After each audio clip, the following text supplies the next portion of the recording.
नाजरीन, आज की इस वीडियो में हम आपको उन तमाम पाकिस्तानी अदाकारों के बारे में बताएंगे जो माली मुश्किलात की वजह से सड़क पर आ गए। सारी जिंदगी लोगों को हंसाने और लोगों का दिल बहलाने वाले फनकार बेबसी की मौत मर जाते हैं। उस वक्त उनकी मदद करने वो लोग भी नहीं आते जिनके वो आंसू पोंछते हैं और ना ही हुकूमत इनके लिए कुछ करती है। आज की इस वीडियो में हम अपने नाजरीन को उन तमाम फनकारों के बारे में बताएंगे जिनसे हमारी यादें तो बहुत जुड़ी हैं, लेकिन वक्त की चमक धमक में हम इन्हें कहीं भूल चुके हैं। नाजरीन, आज की इस वीडियो में हम जिन अदाकारों का जिक्र करने वाले हैं, ये सुनकर आपको यकीन नहीं होगा, क्योंकि ये लोग अपने वक्त का अरूज देख चुके हैं और आज ये जिस हाल में हैं, आप भी दंग रह जाएंगे। 50-50 के माजिद जहांगीर। हुकूमत ने मुझे तमगा इम्तियाज से तो नवाज दिया, लेकिन माली मदद नहीं की। मुझे फालिज है, मैं अपने लिए कुछ नहीं कर सकता। ये दिल चीर लेने वाले जुमले कहने वाला मशहूर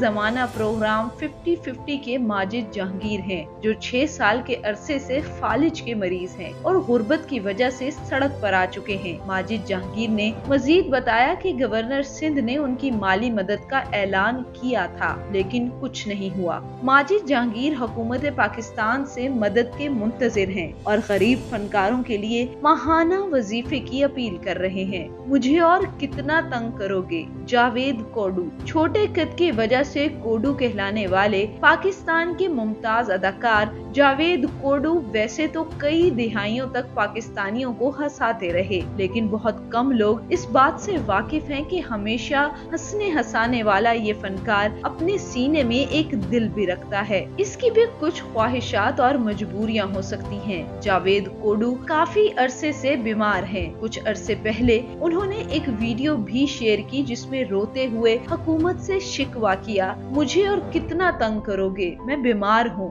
कभी अपना घर नहीं बना सका, क्या मेरी आवाम की खिदमत का यही इनाम है? मुझे कोई पूछता नहीं, इतनी महंगाई है जिसमें अब गुजारा करना भी मेरे लिए मुश्किल हो गया है। ऐनक वाले जिन की बिल बतौड़ी। इस तरह चंद साल पहले एक मशहूर अखबार ने खबर छापी कि नुसरत आरा यानी मशहूर जमाना ड्रामा ऐनक वाला जिन में यादगार किरदार निभाने वाली बिल बतौड़ी अब सड़कों पर भीख मांग रही हैं। लेकिन बाद में पता चला कि इस खबर में कोई सच्चाई नहीं, लेकिन गुर्बत और हालात की तंगी की वजह से वो शदीद बीमार होने के बावजूद अपना इलाज नहीं करवा सकी। जब तक वो जिंदा रही मदद की अपील करती रही, लेकिन बिल आखिर 3 साल पहले उनका इंतकाल हो गया।